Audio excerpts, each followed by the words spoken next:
Sunday, the Hardy Boys in a race with death.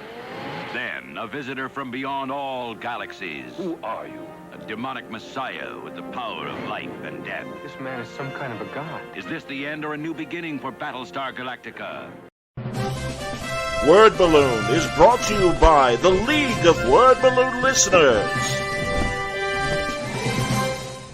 His paintings redefined comic book heroes. His vision inspired a generation. The Legend of Kingdom Come is the definitive documentary on Alex Ross, known as the Norman Rockwell of comics. It almost looked like Renaissance paintings, except for superheroes. He makes them look like Olympian gods. We go behind the scenes of his definitive graphic novel, Kingdom Come, now on Blu-ray, packed with exclusive interviews and unseen artwork. Order today at legendofkingdomcome.com. If you're here at Word Balloon, it's because you like comics, creators, conversation, pop culture subjects. Would you consider joining the League of Word Balloon Listeners? Patreon.com/wordballoon. For just $3 a month or more, you'll get exclusive access to the Word Balloon e-magazine, featuring transcriptions of some of my best conversations. When you subscribe, you'll also be part of the Word Balloon Book Club, where Brian Michael Bendis and I will pick a comic every month to review and discuss live with the League on this show. Join the League today, patreon.com/wordballoon. Thank you always for your support, League of Word Balloon listeners.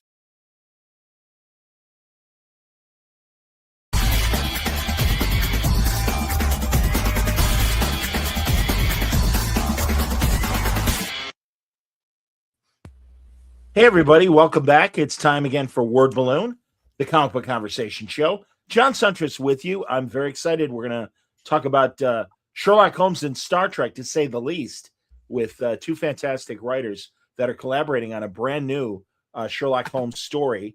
And I want to make sure I say it right. The Southwark Stigmata. Very cool. Great title. And we're going to get into the details with two very cool guys. Welcoming for the first time, Christopher D. Abbott. Nice to see you, Chris. Thank you. It's great to be here, John. Thank you. And as always, our returning champion, it's Michael J. Friedman. Good to see you, Mike. Great to see you, as always.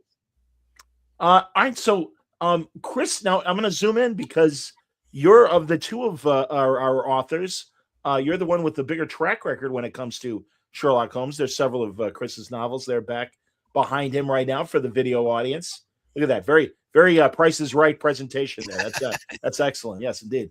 There it is. Fantastic. So, yeah, tell me, I'll start with Chris. How did you decide to bring in Mike on this story? Well, actually, I think it was the other way around. Mike. Oh, well, then Mike, tell us how you brought Chris in for this story. Mike brought me in for the story, but I think early on when we first started, I had written a Sherlock Holmes story years and years ago, and when Sherlock Holmes went into the public domain, and we were able to publish stories about it, I actually had Mike review it, the first one I ever wrote, and he said, I think you've got something with this, and we went apart. And then later on, when I'd done a few more of them and I was a little bit more confident, I just decided to create an anthology story, and I invited Mike to write his first ever Sherlock Holmes story. And then, we can talk about how all of that evolved later. And then in this particular case, we were on the way to shore leave, having a conversation in the car. Mike had done at least 2 stories by then and sort of said, I'm ready for something bigger. And that's where we just sort of went from there, really.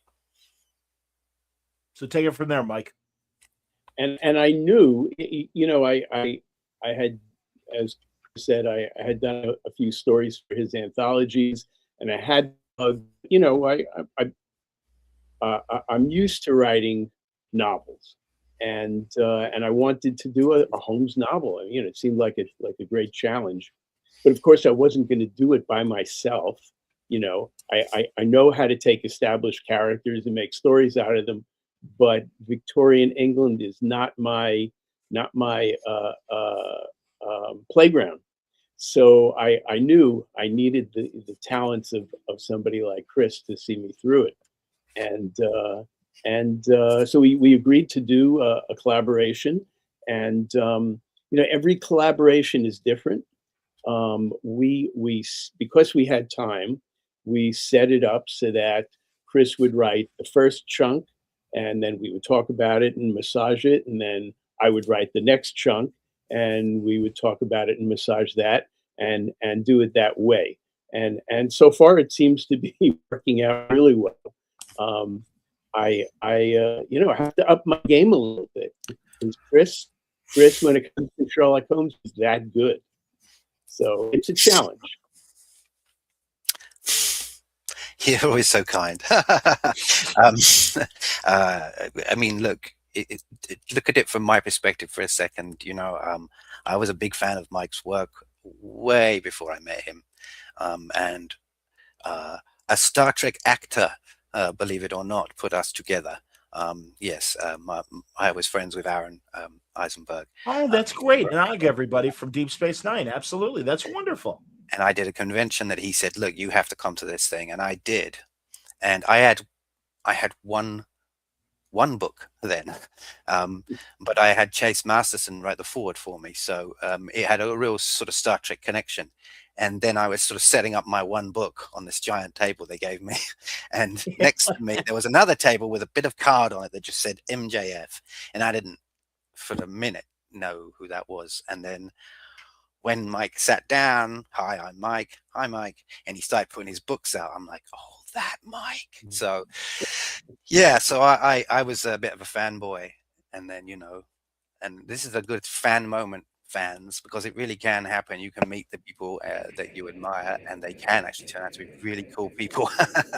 And 10 years later, we're writing books together. So That's excellent. From a fan's perspective, that's a huge leap in my evolutionary growth. Certainly as a writer and as a fan. Have you, Chris, beyond Sherlock Holmes, have you written other licensed characters or famous, even if they're in the public domain, other literary characters? Yes, I've written. I just written a Lewis Carroll themed anthology. I've written Holmes in a steampunk world, which is this one, Cry of Hounds, behind me. I've also written my own private detective, the Sir Lawrence Dyes one. That is again Agatha Christie-esque, really, more than Sherlock Holmes. But I think Holmes is the biggest character I've written for that people would know.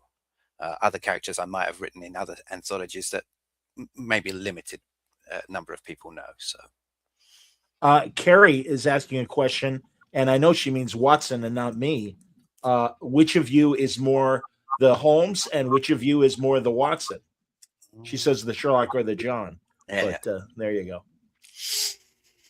No, I think I'll say we're both a little of each. I think we talk about like introverts and extroverts, and I don't think anyone is 100% either one. No. I think in certain circumstances I like being out there and driving the boat, and in other cases I'm perfectly happy to take the back seat and let someone else drive.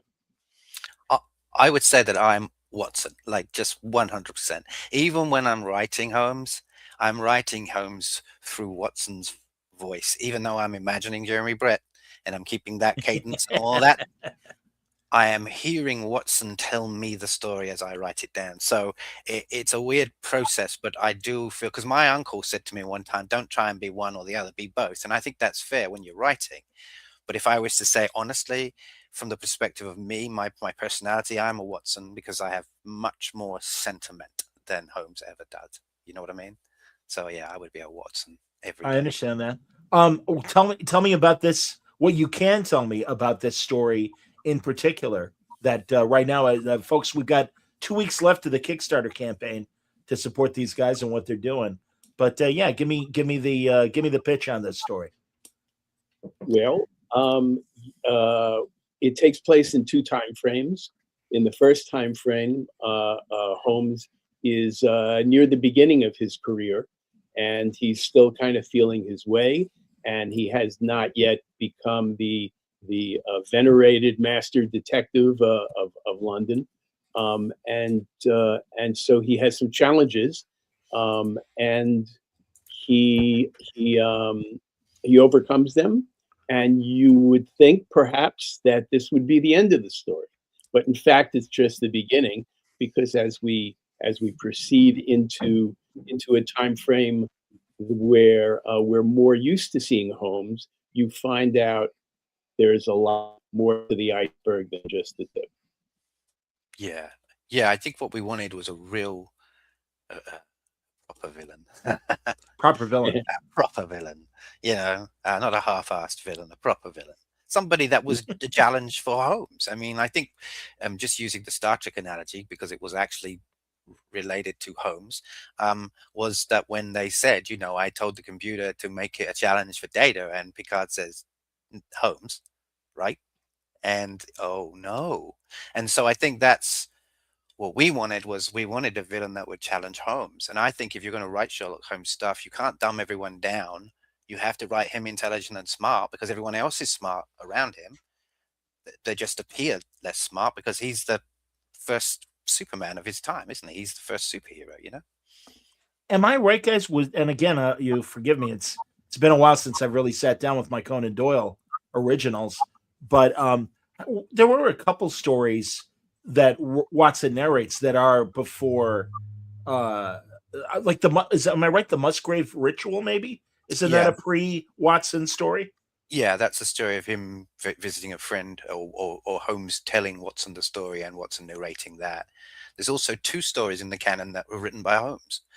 The Lion's Mane, and the other one I've totally blanked right now, but there are 2 of them. And yeah, so Conan Doyle did experiment with writing different styles. I quite like the I'm telling you the story, retelling you the story thing. And I quite like the, well, you know, I'm going to take up my pen and write my own damn story, you know, that kind of thing. So, yeah, but we are very fortunate now in the sense that we get to explore this world in 2 facets. One, in a world that we know and fully understand, and another world where we can say, well, the bare bones of that we understand, but now this is our world.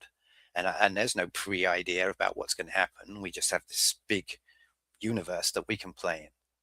And I think that's when Mike and I said, well, we've both written Sherlock Holmes, but let's make this one ours. You know, let's make these characters ours. And I think that we've worked hard on that. Are there? And it's interesting, continue, Mike. Yeah, from a technical standpoint, because you know you read books that are third person, and there are certain advantages and disadvantages to that. And then you read books that are first person, and there are certain advantages and disadvantages to that as well. But here you've sort of got both.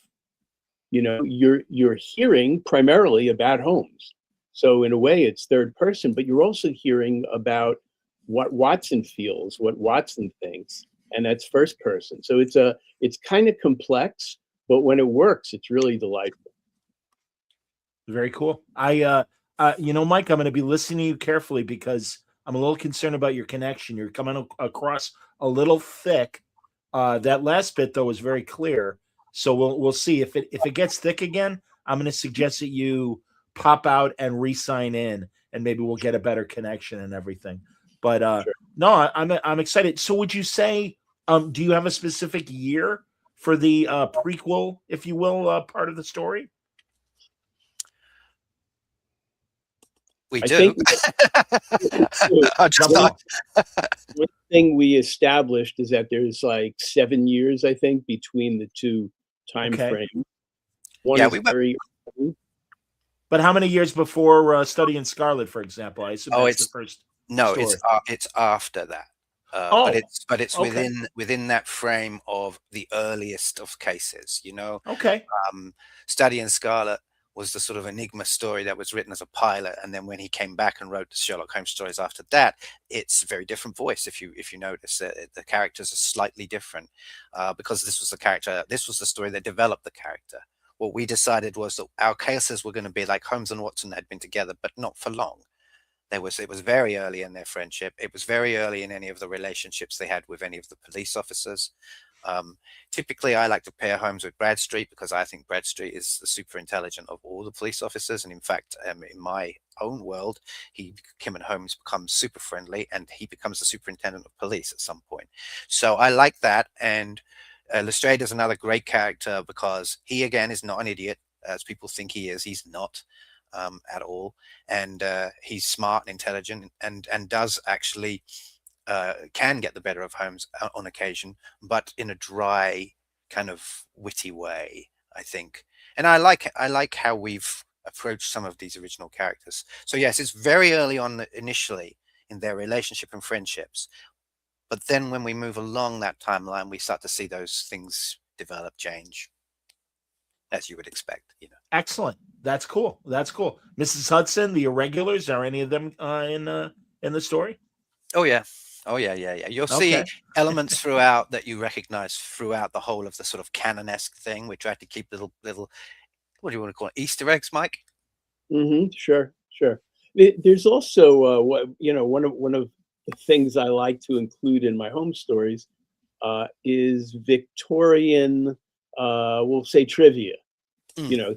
Things that happened in the Victorian era in England that you may not know about, or you might say, oh, did that happen then? Really, that early? One of my home stories for one of Chris's anthologies, I talk about Jumbo the elephant, who was bought by P.T. Barnum, and I fun weaving that into the home story because it's appropriate, right? He would know. That would be the era where he would know about that type of thing. That's excellent, Mike. I am going to suggest you pop out and pop back in, and we'll take care of that. And while you're doing that, I'll ask Chris. Yeah. So no, that's always been interesting about Holmes. I didn't realize that until I read the Bruce Partington plans. That submarines were. I mean, I knew Jules Verne, but I think that more to be science fiction rather than science fact. And it was really amazing to learn all that submarines were part of Sherlock Holmes' real world. And by the 1880s, technology in Victorian England had improved so dramatically. We had fully flushing toilets, by then. Sure. Which we think about as everybody's, of course, but no, and buildings like, houses were never had bathrooms. There are no such thing as a bathroom because they didn't have any kind of idea of what a bathroom was. The outhouse outside took care of all of that, and you were bluted in your room with a mirror. And I think if you ever watch any of the period dramas, they always have those sort of lovely tables with the big mirrors, and the lady's got 1,000 little bottles of puffs and all sorts of things. And I think, because I go into great detail when I'm imagining the stories, and then I write lots of detail, and then my editors very helpfully carefully edit it all out, because I over deliver. But I think when it comes to period, when it comes to the atmosphere you're trying to invoke in that period, it's easy to just say, oh, it smelt of, the room smelt of tobacco smoke and warm promises, or whatever the nonsense that people write. But I think it's important to convey that there were other things, like people were frying food in the 1880s, right? Fried chicken was a thing then. It may not be as we understand it now, but the concepts were the same. I read a little book the other day, which I have here, which is a Titanic pocketbook, right? Okay. In it, it has all the recipes in every galley kitchen that was on the Titanic. Wow. You will be amazed at the food that and the prices, by the way, but you would be amazed at how much food and the kind of stuff that they were making then. It's incredible. So, Chris, what's the title? What's the title of that book? Because ironically, I just started a Love Boat rewatch podcast. And I think that might be a fun comparison to see what was happening on the Titanic. It's called The Titanic Pocketbook, A Passenger's Guide. There you go. And it literally has like floor plans and pictures of where everything is, how much things cost, what decks did what, where you could go and play handball, by the way. Hilarious. Yeah. Handball, really? On the Titanic? Yeah, on the Titanic. So, well, I have evidence here. With that in mind, I was wondering, because I always love talking to Batman writers, and a lot of them will operate from a map of Gotham City, so they know where everything is. Do you guys do that as well with a map of Victorian London in Holmes's era? I have this big book. There you go. This has my map. But it gets even more granular than that. The other day I I sent a message to Chris and I said, I've got Holmes looking out the window. What is he looking at across the street? Like, what is he going to see across the street? And Chris said, well, he's going to see this. Oh, it's this building, and here's how it'll probably look. And it's not just where things are in London, but where things are across the street. So we're getting that detail in our storytelling. Little tiny things like that. Like he Sure. just looks down and there's, FM Thompson the tobacconist is downstairs. You know what I mean? Like there's and I'll admit that I use the set pictures from the Jeremy Brett TV series as my definitive guide, because every single because 221B Baker Street never really existed. It was fictional. In fact, I believe it's the Abbey National Bank in the UK now. But I like to see the ideas of what they had and so on. Floor plans to that era were very, very good. And that particular street they made was a very good representation of Baker Street and the crossroads with all the different stores in it. But mostly, he said, I've got Holmes looking out the window. Any ideas what he's seeing? I said, yeah, about 1,000. But it was the house opposite, but it was the house for the empty house.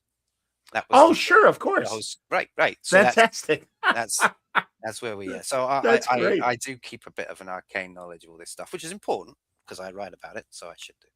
Chris has been, I mean, it's self-evident already at the opening of this conversation of what a fan he is of the Jeremy Brett series.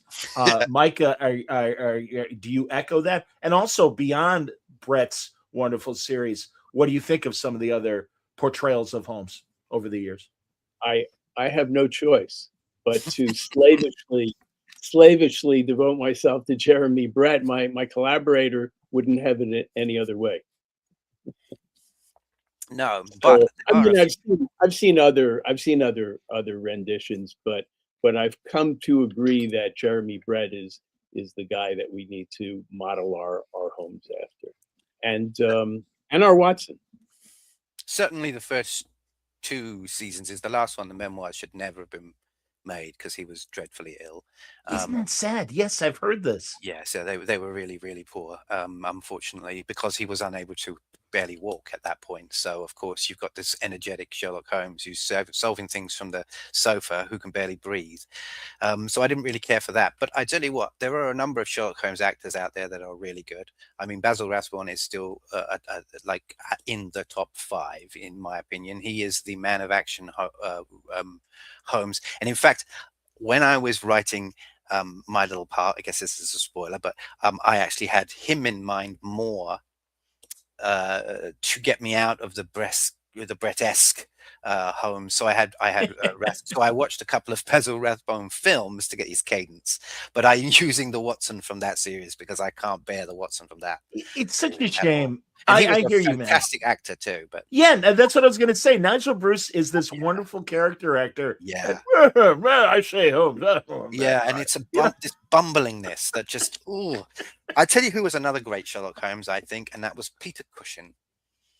I think he was amazing, and I think I would love to have seen more of him. And Ian Richardson is another one who played Sherlock Holmes very well too. In fact, Ian Richardson. And Ian McKellen, who did a 90-year-old Mr. Holmes story, which I loved that movie. Yes. Yeah, because it was really everything you didn't expect. And a lot of people were like, I like to see Sherlock Holmes doing his thing. And I'm like, sure, but we've been watching that and reading that for years. This is different. And I like that. And I liked the Enola Holmes. Okay. I didn't see the second one yet, but I did like the first one. All right, I saw the first one as well. I'm not anti any of that, but I think that for a definitive performance on the earlier canon cases between him and David Burke, and then Edward Hardwicke, were the best representations of the characters.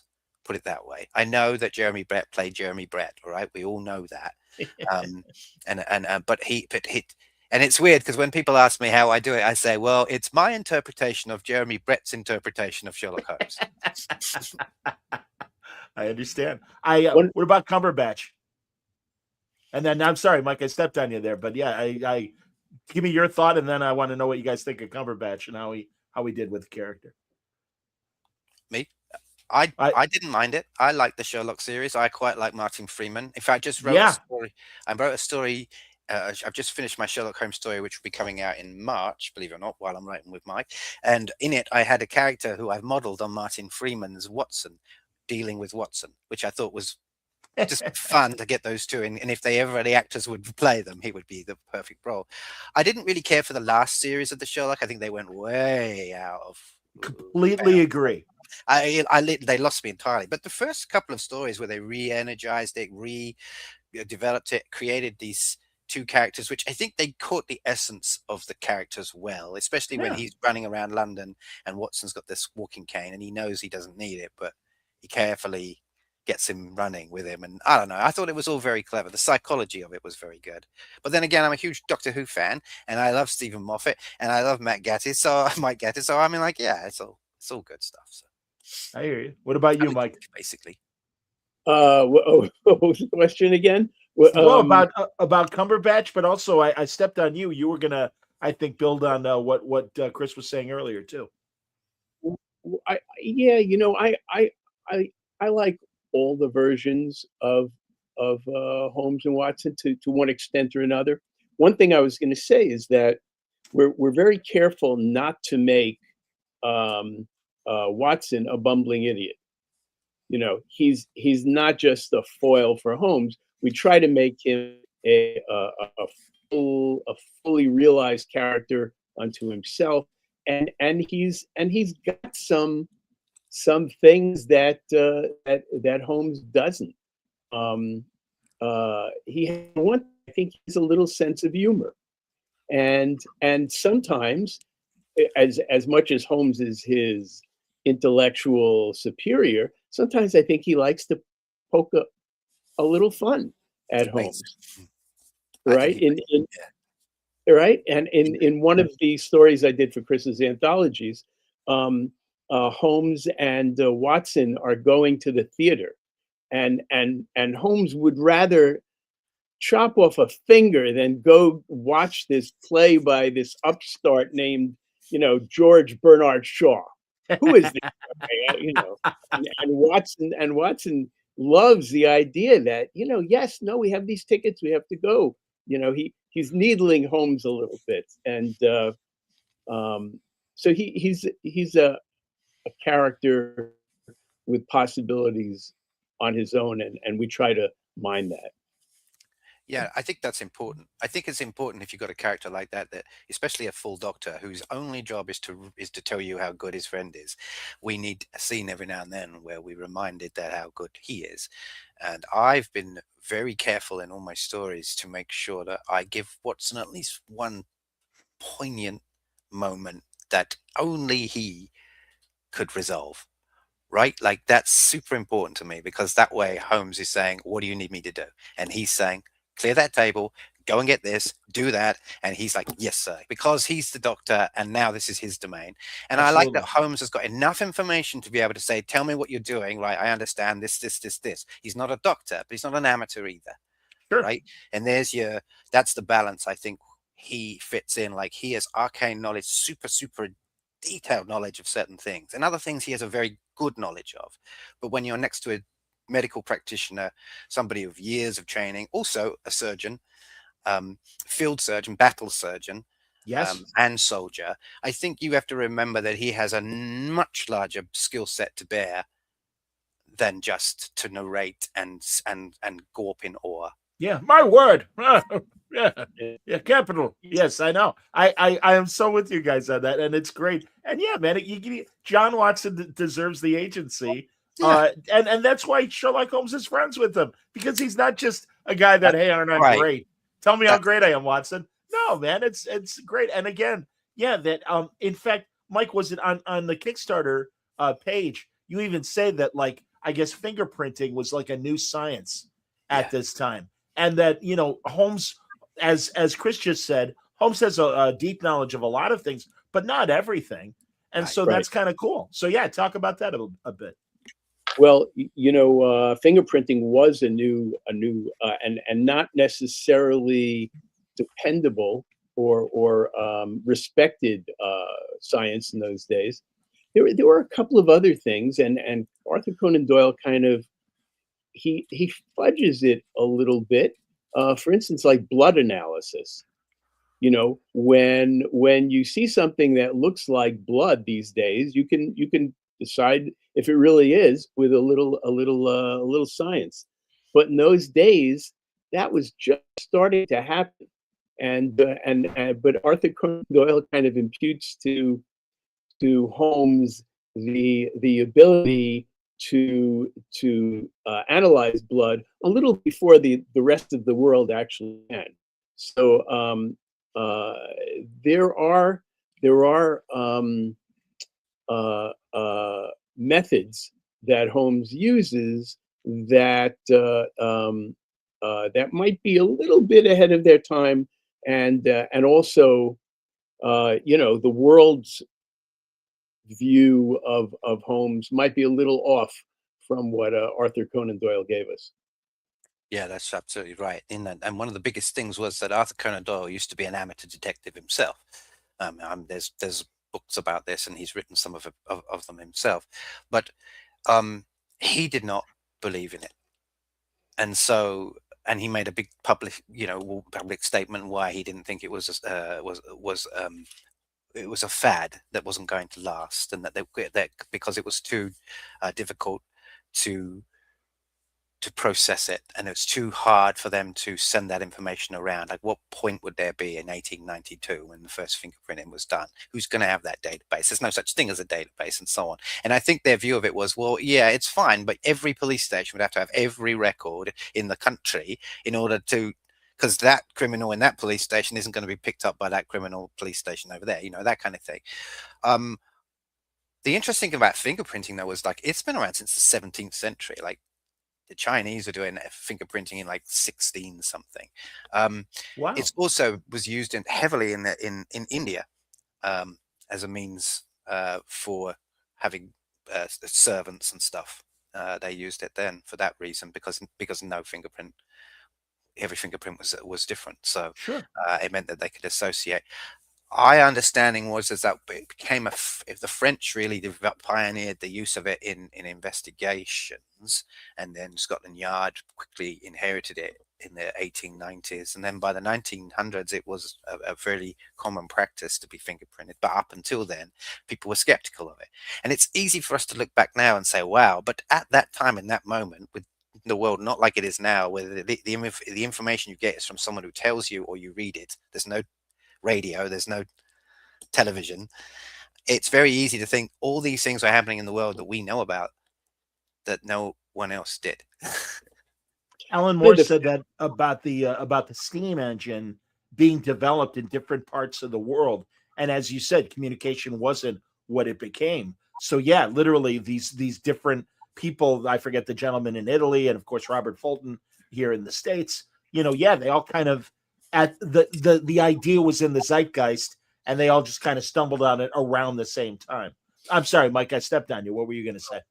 One of the real foundation of criminology was with this guy Cesare Lombroso, whose idea was that you could determine whether somebody's going to be committing a crime, and maybe even what kind of crime they're going to be committing, by their facial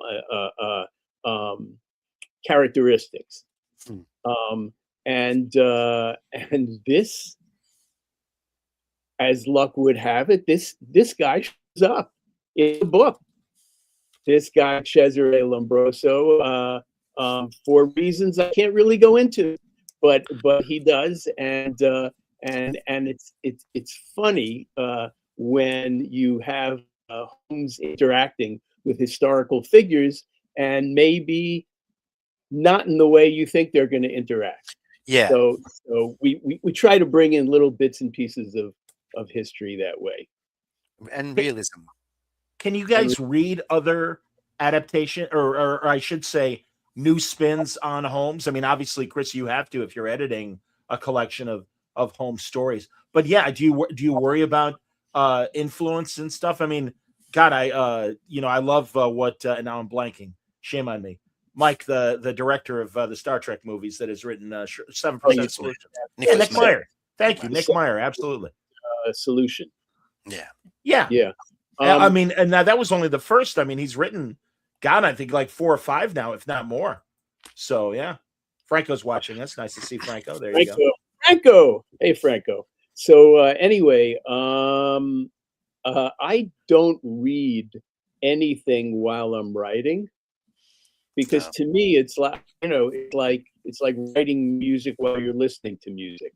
So it's been a little while. Other than the other stories in these anthologies, I haven't read any Holmes in a while. I did read my first book when it came out, but that was quite some time ago. I tend to read stuff for research purposes really now these days because I write so often, and I make my projects as busy as possible because I write full time. So I want to be working all the time. But I admit I've reserved my reading now for friends more than for new stuff. So if someone says, "Hey, here's my new story," would you, of course, Sure. I'll read. Sometimes, they'll send you 100,000-word novel. Well, that's not going to happen. I don't have time to do that. But I'll try and do my best to accommodate my friends because they did the same for me, and they still continue to do. And I think that's important. Plus, it's good for me as a writer to read other stuff that I'm not always writing. Get out of my own head, if you like. When I've beyond reading not only the Conan Doyle canon, but also the other people like yourselves that have written great Sherlock Holmes, I've also really gotten into the radio shows, and not only those years that Rathbone did the radio series, but also George Sanders' brother Tom Conway took over in the 40s and early 50s, and I thought did a credible Holmes job. And really, just even the semi decent performances fascinate me. Kevin McCarthy of Invasion of the Body Snatchers. There was several, and Mike's nodding right now for my audio audience. The CBS Radio Mystery Theater had several adaptations, and McCarthy usually was Holmes in those, and I found those interesting. And even Roger Moore, great TV movie, Sherlock Holmes in New York. I know I'm using the word great pejoratively, but I liked it. It was fun. It was, yeah. So I find these other. I like all of it. I like Without a Clue with Ben Kingsley and Michael God, Caine. I'm so glad you said that, Chris. I love it. I adore that movie. I have a few people in my world, in my literary Holmes world, that would rather cut pieces of themselves off than watch anything that wasn't traditional, and I don't get that. Well, I never have. But no, I did. Yeah. There are certain people who I've admired my whole life who had absolutely no business playing Holmes and have absolutely no business doing it again. And one of those people is Tom Baker, who I love. But he did a TV adaptation of The Hound of the Baskervilles, which lasted about 8 episodes, which I think was 8 episodes too long. It was awful. I mean, just awful. But Tom Baker is a fantastic actor, but Tom Baker plays Tom Baker like Jeremy Brett plays Jeremy Brett. Well, Big Finish are now doing this series of Sir Sherlock. You saw this?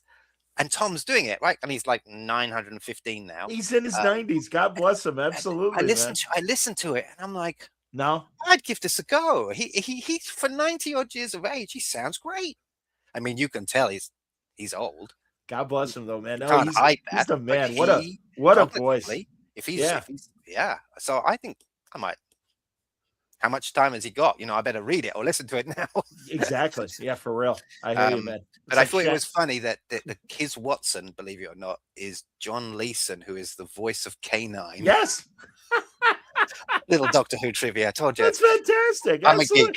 Nah, you're in it. No, you're at the right place, man. No, we're big Doctor Who people here at Word Balloon. So that's wonderful to hear. No, I'm intrigued. And again, I never saw his Hounds, but I did just read about these new Big Finish audio productions.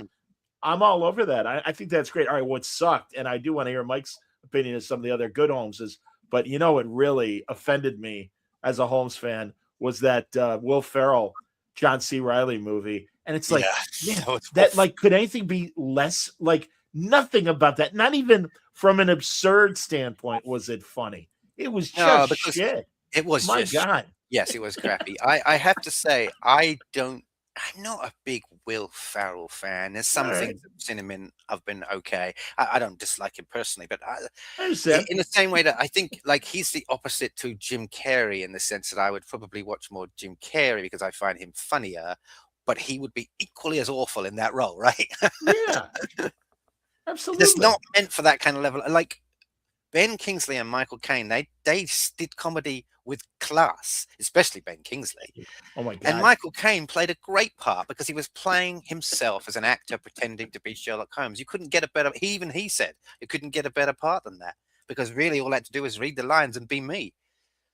Well, and also the whole music hall humor aspect Yes. to Without a Clue, I think Yeah. really works. And Kane, I love that. I mean, and especially given his background, I Yeah. love that Kane is such a music hall fan. So Yeah. he really, you could tell what a great time he was having doing Without a Clue. No, I love that movie. But yeah, what about other Holmesies, Mike?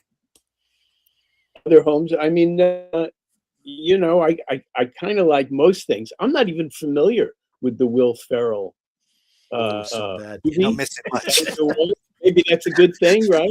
Yeah, I if don't you, even if you know want to what- hurt yourself, watch the trailer, and Yeah. that truly, because I remember seeing it in the theater, and I'm like, God, I have no idea who this movie is for, because even absurdist fans of Farrell, it was just so dumb and seemed to celebrate how stupid it was. It's just like, oh Yeah, my it God. wasn't. It was just like it was what you expect from a kind of Will Ferrell-esque movie. If you like that Yeah. kind of comedy stuff, nothing wrong with it.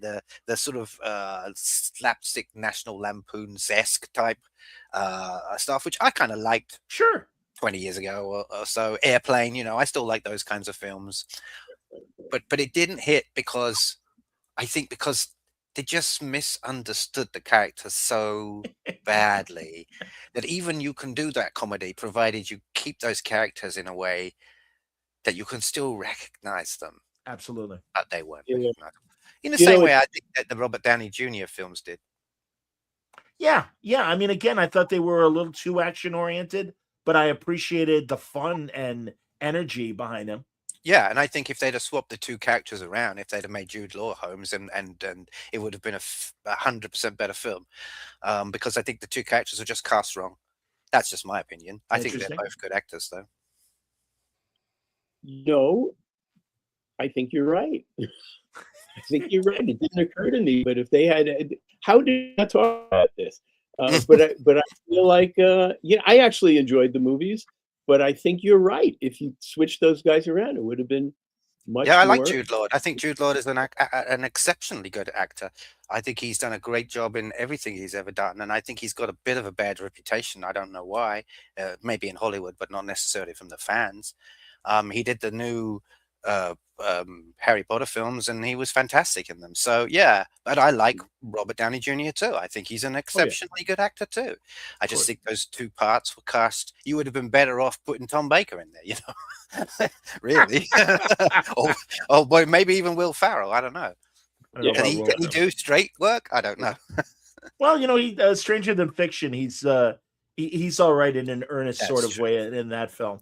Yeah. So no, I hear you. Well, and again, when Will Ferrell plays the absurd characters, whether it's the Southern politician and the candidate, or Ricky Bobby in Talladega Nights and stuff, it kind of lends itself to that, kind of knucklehead thing. But yeah, Sherlock Holmes, it was just it was too 180 for it to make sense. Franco has been impressed with your guys' campaign, and he is now pledged. So at Thank least you, we got Franco. one. We got one convert as the show's going on, boys.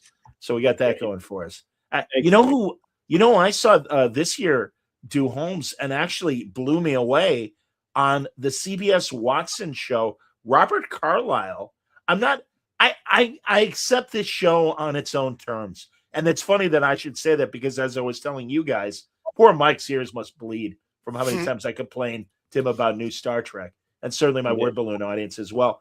I wasn't a big fan of Elementary, the Johnny Lee Miller thing. I thought it strayed too far. And also I didn't think we needed a female Watson, but whatever. Although I love They Might Be Giants, the George C. Scott, Joanne Woodward film, where this judge thinks he's Sherlock Holmes. And I accepted it more in those terms.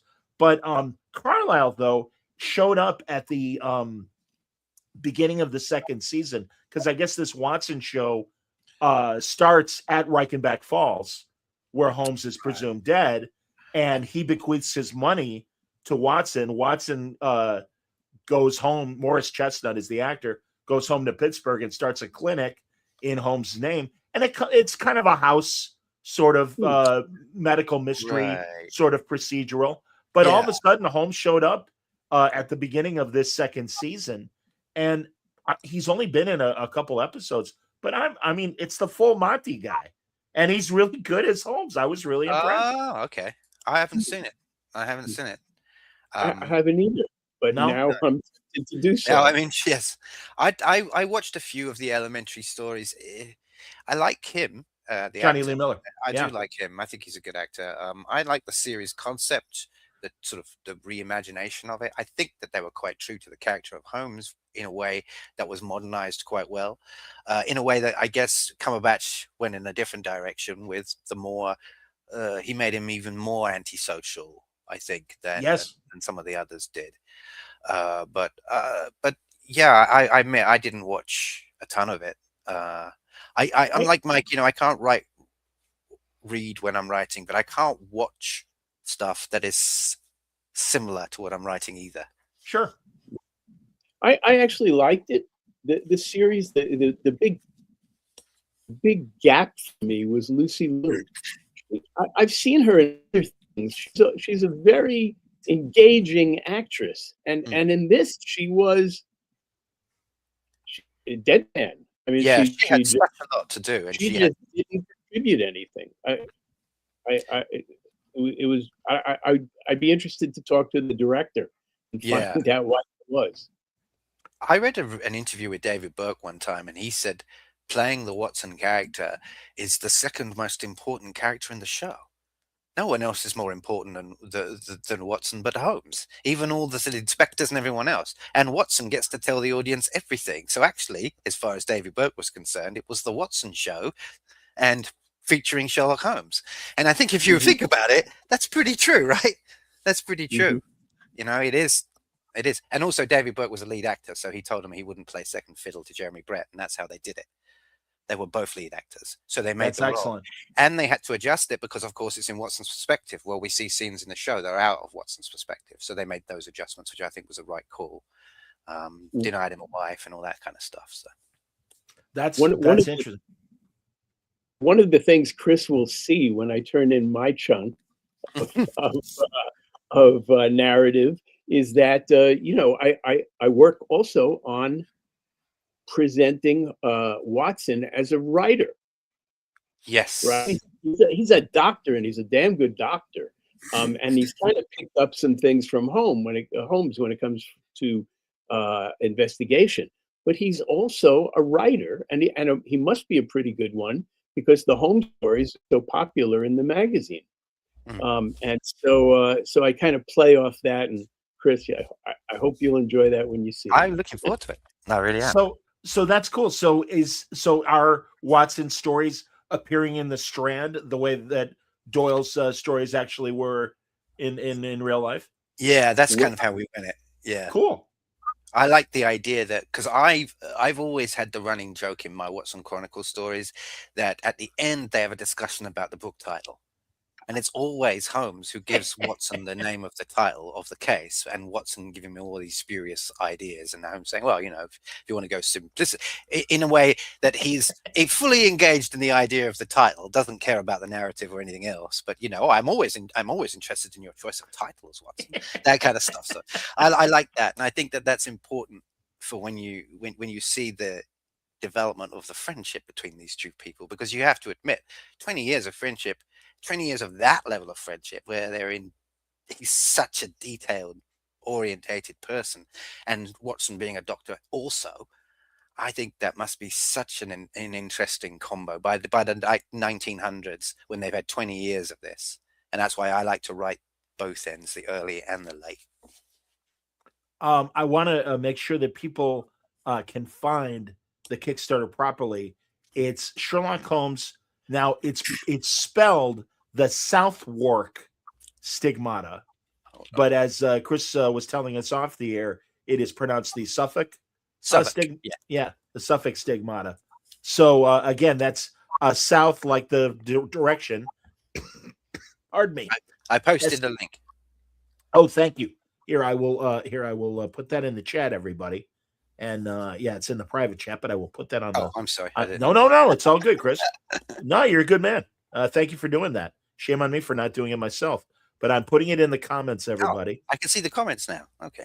Yeah, and well, yeah, there we go. So we'll have it there, and yeah, people can do it as reasonable as $9 for the digital copy, but then a little higher for you're going to do it for both south or a soft cover and a hardcover, or how are you handling the hard versions of the book? We have but a soft cover option at this point, but it wouldn't be a shock if a hardcover option came along later on in the campaign. For now, it's just soft cover, but of course there are other options as you go up the scale. You know, you can get a soft cover, and by the way, the artist Jeff Hayes, who rendered our cover, is just exquisite. This is most of the cover, and you can just see how well he's captured Holmes and Watson and London. You can tell a lot about these characters just from looking at the cover, and Jeff he's so good that he not only contributed the cover, but I think it's fair to say, Chris, you know, he inspired us to do better work and also to have a particular take on the characters. When you have a terrific artist working with you, you get insights that you didn't get before, and Yes. it adds to the texture of the story.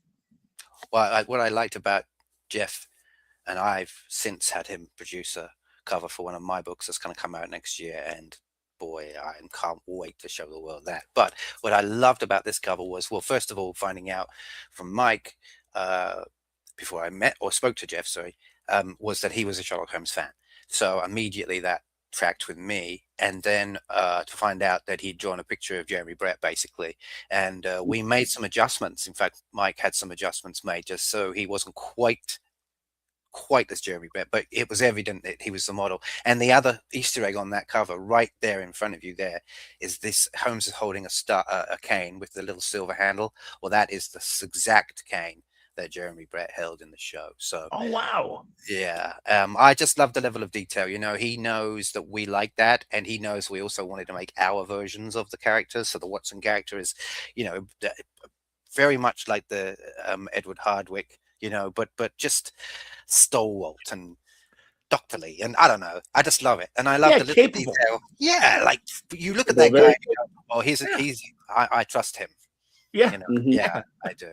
So again, yeah, not poor Nigel Bruce fumbling for glasses or something. I understand, man. but even Nigel Bruce as a character to look at was charming, and I liked True. his look. Oh Yeah, it was just it was a shame they took the character in a direction, because in my mind they were trying to make the Holmes character seem even more intelligent, but I just don't think it's right to dumb a character down to make another one look intelligent. Be smarter, work harder, and make the other person intelligent. And if you don't know how, find out, ask people. Do you know what I mean? We all know somebody that's more intelligent than us. Talk to them. I don't know, but I just feel like that it's easy to go the quick and easy option, and you should spend the time. That's great. And Chris, you've got another Holmes book coming out in March, you say? Yeah, I publish 4 Watson Chronicles books a year, including an anthology book for Crazy 8, which will be in addition to that, which will be Sherlock Holmes. So that's 5. I also have another novel, and then this one with Mike. But these are Watson Chronicles books, and since 2020, I've published one of these every 3 months, so one a quarter. Wow. They're 30 to 40,000 word novellas. traditional Sherlock Holmes, and they are not in any order or sequence. They don't need to be, except for one series, which is very helpfully called Shadows of the East End, Book 1, 2, and 3. So no one can get that mistake. But that's it. That's it. And the reason I did that was because I wanted to prove that I could write a bigger story than 30,000 words as a whole story. And so I wrote 120,000 words and broke it up into 3 novellas. Wow. So, But are these solo? Are these solo John Watson stories? Yes. They're all like this one here, The Haunted Mansion. That's set in India. Imagine they're like the original canon, where they're just like, I imagine these are the episodes that would have been produced by Granada Television Series if it was still running. So this is just an episode, right? Yeah, That's yeah. Tiger's Claws. That's just an episode, and it's Jeremy and Edward and all the actors. And I try to, when I start a book, I write all the characters down and all the actors playing them, so that I remember their cadences and stuff. And by the way, these 14 of these Watson Chronicles are available as an add-on in the context of the campaign, either in softcover or as ebooks. Some of my previous books are also available as ebooks or as softcovers. But if you really want to dig into the Holmes oeuvre as pictured in the mind of Christopher Abbott, you know, those 14 books will keep you going for a long time. And also, just because we have a Kickstarter campaign, there is an option in there if anybody's written a Sherlock Holmes story or was considering writing a Sherlock Holmes story, that I'll do a critique for you. Wow. Up to 5,000 words, and I'll give you full feedback and everything else. And that's an option if you have a story and maybe you are looking to get it published, a short story or something. I have that option in there for anybody that would like to take that up. Are you guys keeping an eye open for things that are popping into the public domain? I remember talking to Max Collins last year or a while ago, and him eyeing 2026 because that's when he knew the Maltese Falcon would be in public domain, and he is and to make sure right away, I want to say January 2nd, Max's sequel to the Maltese Falcon hit the streets. So yeah, are you guys kind of keeping an eye out for other public domain characters? Isn't Superman? Yeah, well, about 8 years away now for Superman, right? Something like that. I think Superman, Batman, Wonder Woman. There's all kinds of kinds of characters that'll wind up in the public domain. Not the Edgar Rice Burroughs characters. I guess they're going to be in the public domain, but the Burroughs estate is very litigious, and you may win, but it'll cost you everything you own to find that out. I just re-released a fantastic interview I did with a Burroughs historian, and he really seemed to be the first independent writer that understood marketing his campaign, or his character rather, and creating campaigns and really having an iron fist on his creation. And good for him, man. We want you guys to, be the beneficiaries of the things you create. So that's terrific. By the same token, I do love that works do enter the public domain, and we do get new voices inspired by the original canon to tell us new stories. So I like both. I look forward to writing a Poirot story. It's like a goal of mine. I've written 2 stories that are close to it because I created my own character because Poirot wasn't in the public domain. Sure. But I really want to write one. But I will want to write a Poirot story of my interpretation of David Suchet's interpretation of Poirot. He was the best. He was the best. To keep me in context with the home stuff, pick an actor I like. Although I actually think all the actors that have played Poirot over the years were fantastic. Really? Ustinov was great. Even Tony Randall in the ABC murders, as I recall. I liked that. I like that version. Okay. Yeah, the ABC murders is one of my favorite stories, and I think Suchet's version is the best. Well, okay, yeah. That version is good. I like and I like Kenneth Branagh too. Kenneth Branagh as Poirot, I love him. Yeah. I have to say, as far away from Miss Marple as those Margaret Rutherford films were. Yeah. I just love Margaret Rutherford. I like her and too. you know that, so I am able to, and again, because I am such a jerk when it comes to my Star Trek canon, I will absolutely admit it. But I don't know why Margaret Rutherford is just so charming, and I just do love those early '60s MGM movies. They crack me up. They really do. I always think, like, whenever you watch Next Gen, if you watch that Next Gen episode with the Holmes, Oh with yeah, Data, Elementary, my dear Data. Sure. right, and the Countess Bartholomew, I just Yes, Stephanie Beacham. Oh my Stephanie God. Beacham is like one of my favorite actors at that point, you know, and she was in everything. So to see her on Star Trek was huge as well. But Oh yeah. she is another one of those actresses that I envisage for character parts because of the way she speaks, her cadence. My Queen Victoria in every book is, and I've only written her twice, and one scene where she has a full discussion with Holmes one-on-one with Watson standing there is Judi Dench. I mean, who else could it be? Oh sure. Of She's course. played Queen Victoria twice, you know, and in two very, very popular films. So I figured I'd like to go with her in that regard. But yeah. That's great. That's hilarious. Absolutely, man. Too damn funny. I've also discovered the Gilgood Ralph Richardson Holmes radio show where Orson Welles played Moriarty. I've not heard that for years. Go ahead. My dad used to play that stuff when I was a kid. I love all that stuff. So I love radio dramas, radio plays. I listened to The Lord of the Rings for the first time when it was BBC radio drama. I had like the whole box set of all the CDs or tapes at the time. I got it from the library the first time I got it. It was a whole box of tapes, and the fourth tape was missing. So I missed the whole section, and so I went and got the book and had to read the bit that I was missing. Yeah, that was funny.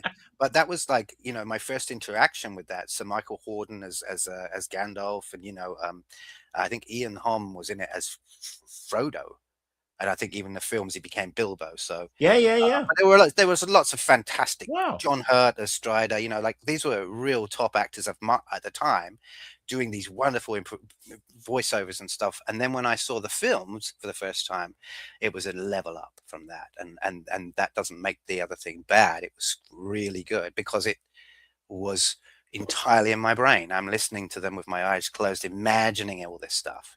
And then Peter Jackson comes along and actually manages to somehow get the images from my head and put them on the screen. And I remember me and my dad when we first watched that film, and he said, Moria is exactly how I imagined it. Exactly how I imagined it. And I think that's, if you could tell that to a filmmaker or a writer, this is exactly how I imagined it. Job done. Yeah, highest compliment. Absolutely. That's cool.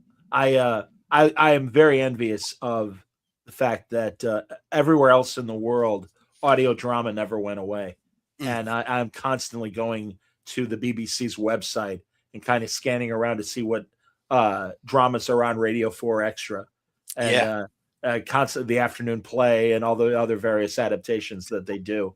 And no, it's great to hear. And this is what's been exciting for me, because I'm a big also old time radio fan. But it's really great that we've seen on platforms like Audible, but not only Audible, but even independent of that audio drama is finally back here in the States as well.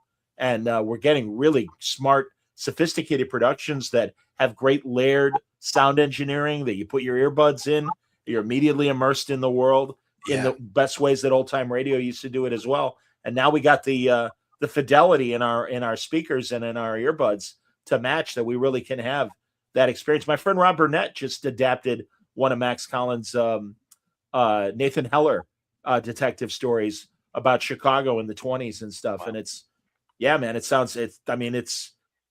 you know, the only thing that's missing are the pictures. You turn off the lights and everything, and it's just as immersive as a great movie. It's fantastic.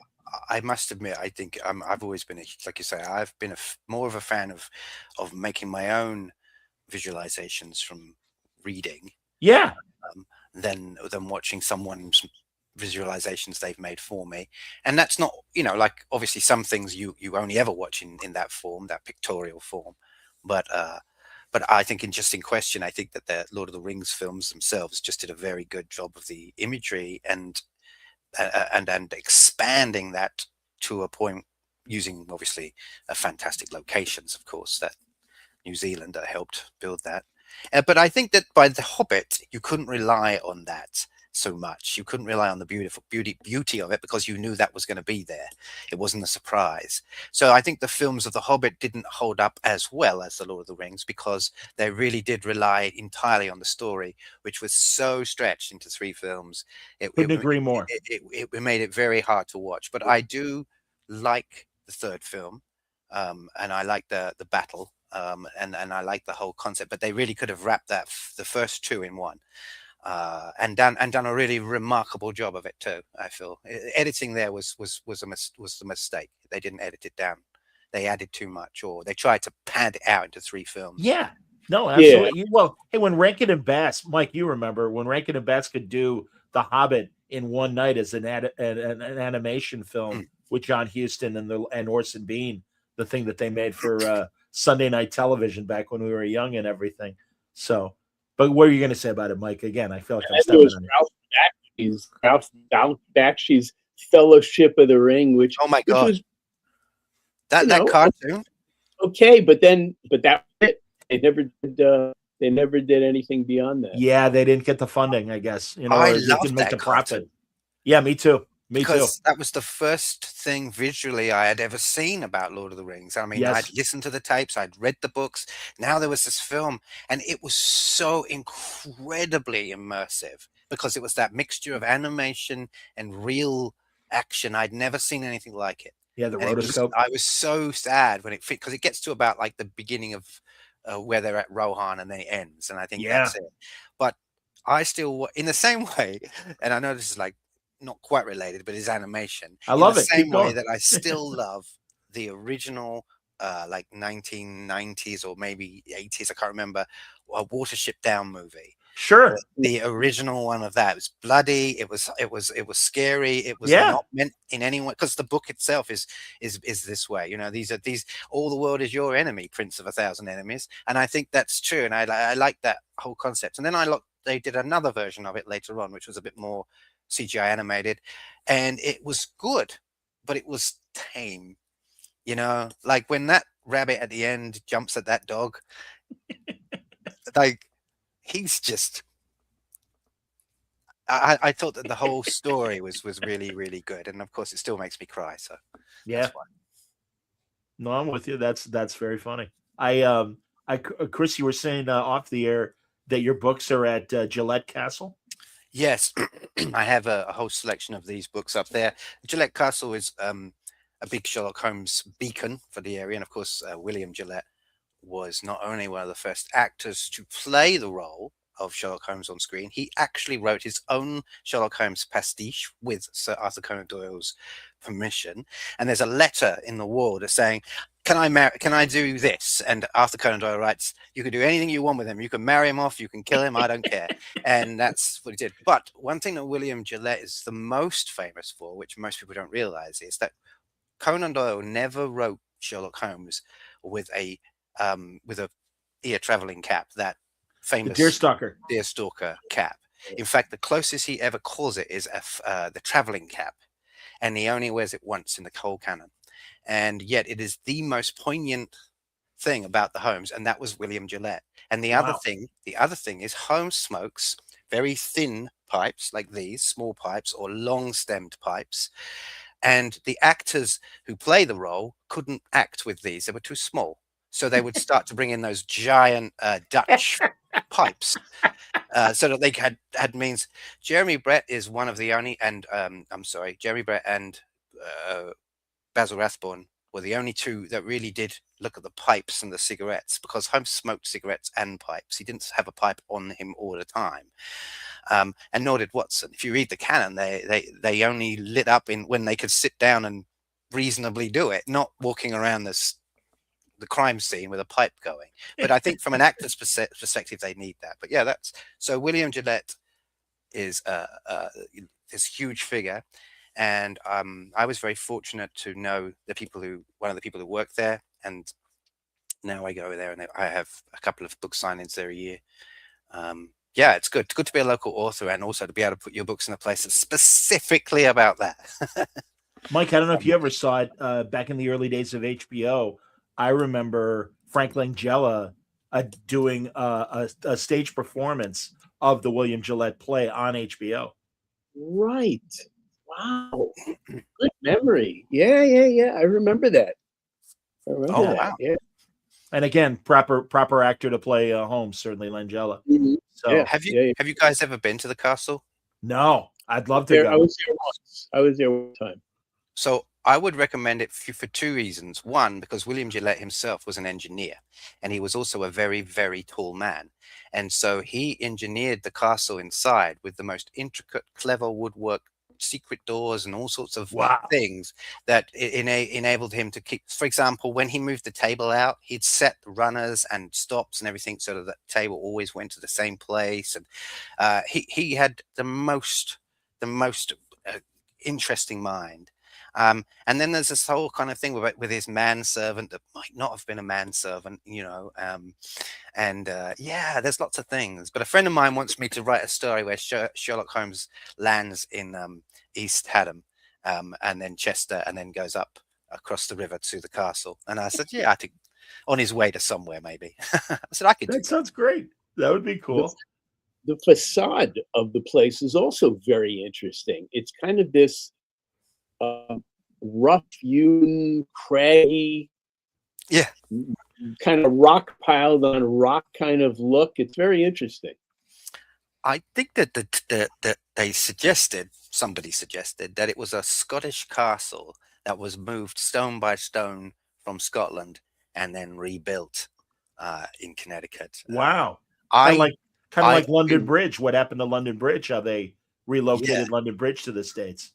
Which I think is that is one of the most funniest stories ever, because when we were told that as kids, then the person who was buying London Bridge thought he was buying Tower Bridge, which is the one Right. with the big towers and all Sure. that. Yes. And my understanding is that that's what he thought he was buying. When he got it, they just put it in the desert somewhere, and that's where it is.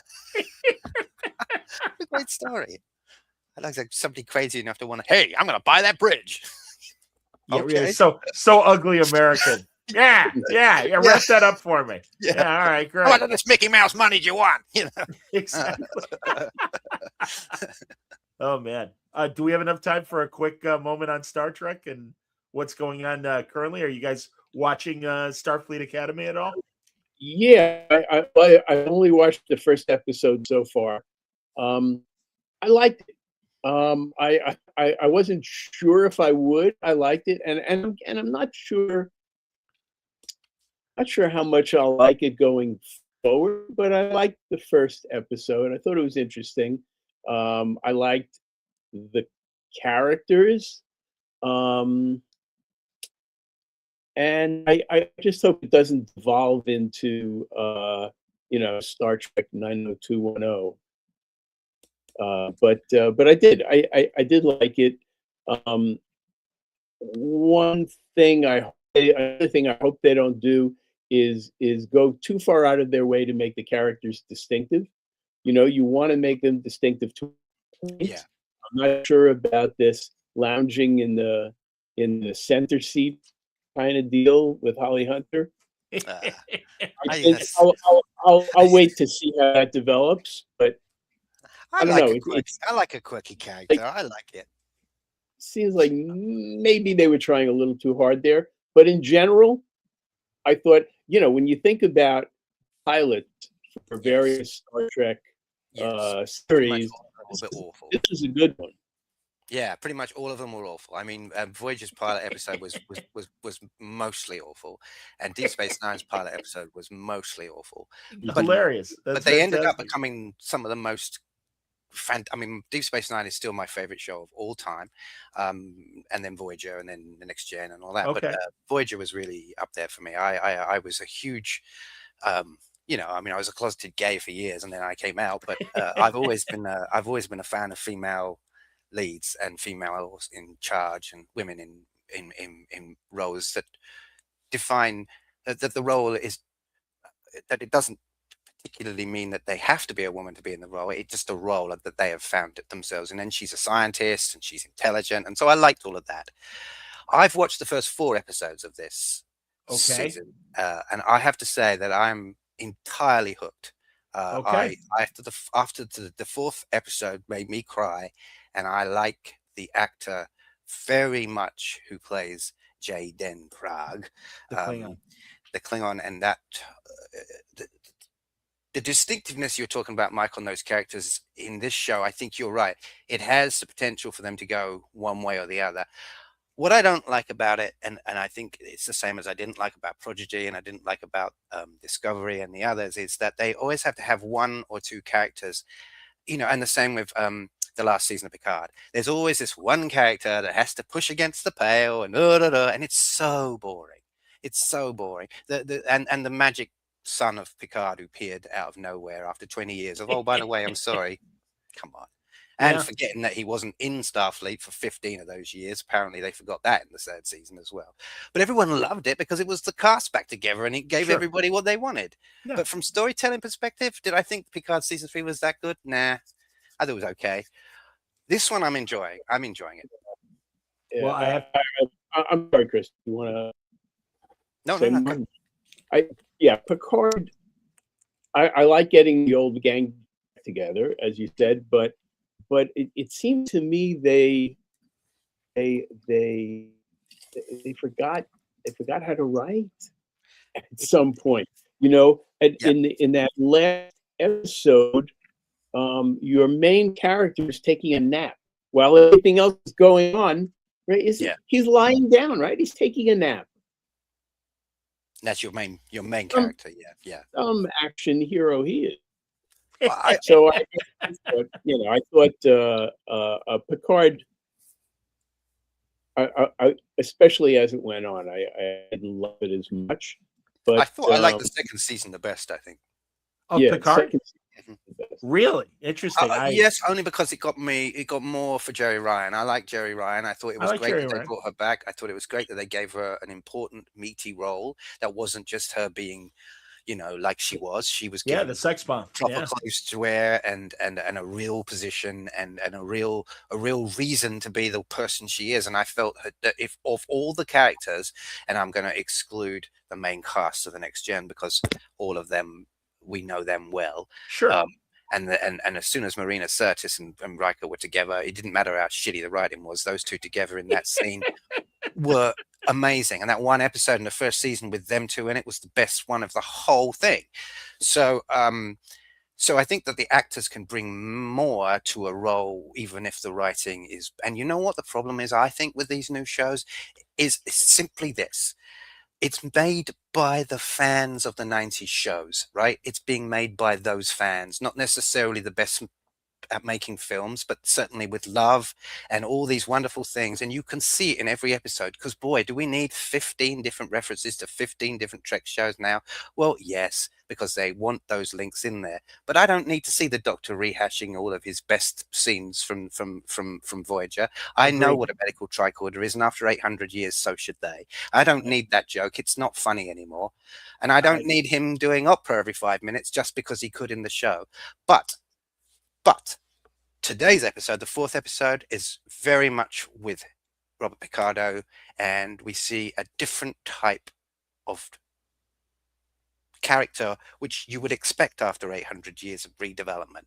And I think that's worth watching. So I liked the first season of Discovery. Most people hated it. I actually liked it because it was different and challenging, and I liked Michelle Yeoh and all that kind of stuff. The second season I was a bit and then by the time the burn came, I was just watching it because it was Star Trek and on TV. I didn't really care for it as much. And you know what? I'm going to say this is a fact, right? I can name you every actor, every cast member, every person that's in any of those shows, but I cannot name more than 2 bridge officers from Discovery. I struggle to do it. I know that the captain was Michael Burnham. And that was what, 4 years? 5 right. seasons, and they even had the gall to start the second season with Chris Pike being on the bridge and going, hey, let's go around the horn because I don't know anybody's names. And we still didn't know by the end of the 5th season. I still couldn't tell you the names embarrassing. Of any of those. And I think that's a key thing for that series, why it failed. And I'll say for Starfleet Academy, and truly, I have many more problems with it than you guys do. But that said, they are showing this group working together as a team. So I think that's good. And we are learning about them and their characters. Only 4 episodes in, and I think they're doing a good job of balancing the overarching story, but also giving us good character moments. All that said, however, I was very let down by this episode, and I will go more into it likely Sunday when we do our usual Trek review show with Franco and my buddies Mitch and Wayne as well. But what has been driving me nuts about New Trek is there are a lot of moments of monologue that are supposed to sound profound, but if you really listen to the words, they're really dumb. And there's no other way to describe them. And Holly Hunter opens the episode with a very, very trite bit of profundity that we were all supposed to go, oh, wow. And it's like, no, I actually read the script, and no, sorry, lady, you're trying too hard. Tone it down. Go ahead. I think going back to what you were saying, Mike. Sorry, go. I think Michael Burnham is also guilty of that quite a bit. And apropos of what you were saying about the bridge crew, I actually didn't watch the end of Discovery until recently, and I had gone up until the last episode, and I just didn't have a chance. And then I said, let me finish it off. And there is a point toward the end where she looks her as Michael Burnham in the future, and she looks around the bridge crew, and I was like, did you like these guys? I wasn't sure. I barely saw them. Who are they? And why are we treated to this? It seems like it should be a poignant moment, but it has no effect. So I think you're right. I think there were certainly parts of Voyager, of Discovery that I really liked, but there were a lot of other parts that. But the key thing about Star Trek is that, unlike Chris, right? Like Chris, that first season really left me cold. I was looking at the Klingons and going, why would you take actors, put them in, you can't see their faces move? And then, well, we put hair on them and they look like normal Klingons now. Like, no, I didn't care for those kinds of changes, and I never have, and I don't understand why they feel the need and then spend 4 years trying to justify it to me. Like, just tell me you changed it because that's why, and fine. You're going to make them blue now instead of red, whatever. Just, I don't mind that. I don't mind the change. I don't mind them saying we're going to make this person a woman now, not a man. That doesn't bother me because it's the role, right? And if they like that part, that's fine. But I don't like this. Yeah, this kind of like they treat you like you're an idiot. Star Trek never did that to me. Next Generation, when they were info dumping for the audience, it was subtle in some ways. It was clever. It was done in dialogue. It was done because they were investigating, and that was the reason we got to learn all this stuff. And here, it's just they just have to look into the camera and tell you. And I think it's exactly the same reason why Jodie Whittaker's term as the 13th Doctor, or 12th, 13th, whichever it was. 13th. Why she was let down by Chris Chibnall, because the writing for her was so up and down, and she was given all of these long monologues about the environment, and it was just, come on, lady, I'm as liberal as anyone, but give it a rest now. And that was so detrimental to her, because her character and her version of the Doctor, I thought, was the first episode. Talk about pilots, when she crashed into that ship and she said, right, what's going on then? I'm like, I love her. I love her already. And her last episode was phenomenal as well. Agreed. And but also even those three minutes at the end of Ncuti Gatwa's final episode where she showed up. And it's like, there she is. That's what I wanted for her seasons. And we didn't get much of it. I thought too many companions for Jodie Whittaker. They've always made that mistake. And again, the problem with Doctor Who, and I would say this about Star Trek, as far as the modern takes, Star Trek used to make you think. New Trek tells you what to think. And I'm a very liberal guy as well. And I miss the debate quality that we used to get in things like A Private Little War or some of the other thoughtful shows that didn't just give you a specific political agenda or idea, but literally did give equal balance. even in that episode of Strange New Worlds, when number one's place in Starfleet is, they have the hearing about that.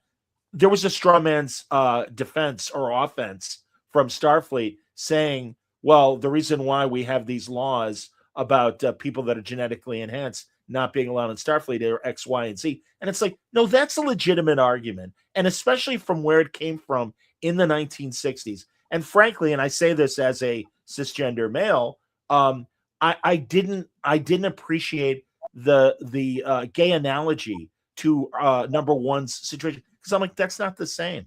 Yeah, And it really seemed to me a misplaced argument rather than the legitimate thought in the 60s of, well, it's only been 20 years since the master race, and here's the reasons why that idea is bad.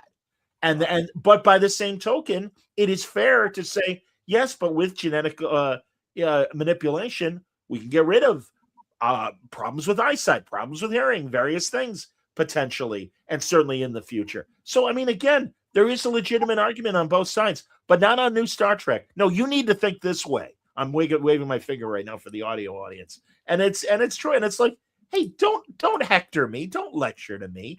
Present me with a real balanced thing. And that's another thing that I felt also, as much as I like Jaden and I'm interested in his journey, I don't believe that he went from being a sweating, stumbling person when it came to debate class to suddenly be an oratory genius and suddenly, being able to handle himself in the debate and provide the solution to this serious galaxy political problem. I didn't like that about the second the second episode as well. When it came to the debate, it says, "Oh, the students came up with the solution."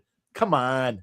Yeah, but I guess that's the premise of the show, though, isn't it? I don't know, Chris. I think the premise should be learning about these things, but not leading. When you look at the people that are running this show, this Starfleet Academy, I mean, it's not like they've got like, where are all the teachers? I mean, you've got 3 people apparently: the doctor, 3 other people.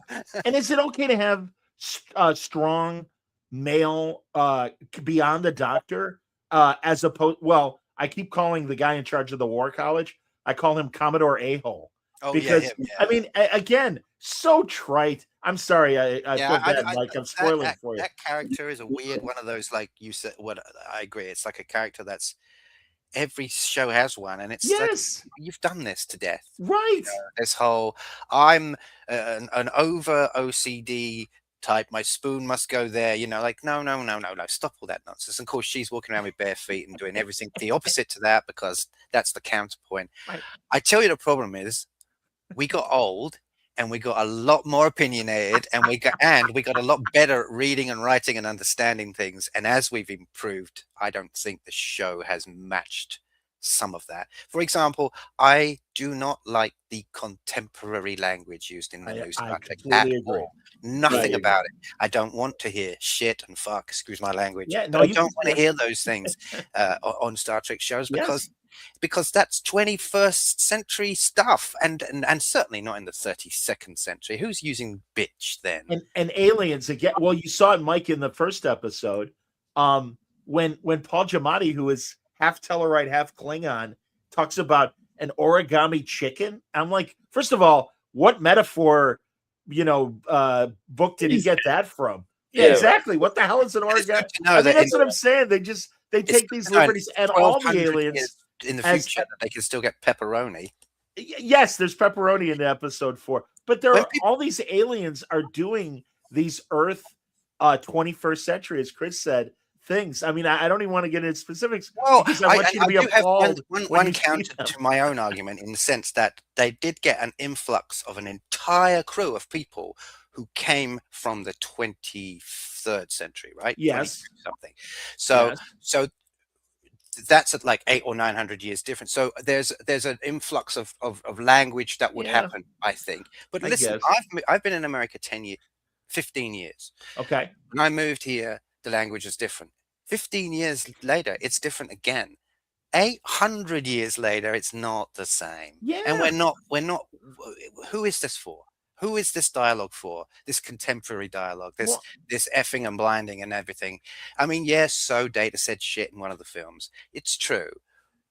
But I don't mind that so much. It's the contemporary language. Now, I'll give you an example of why. In Star Trek 4, when they're Uh-huh. looking for the whales, right? Yes. When they're on the bridge in the Klingon ship, Uhura is monitoring for the whale signal, and Dr. Carol Marcus, not Carol Marcus, that's not her name, but the other doctor that was there.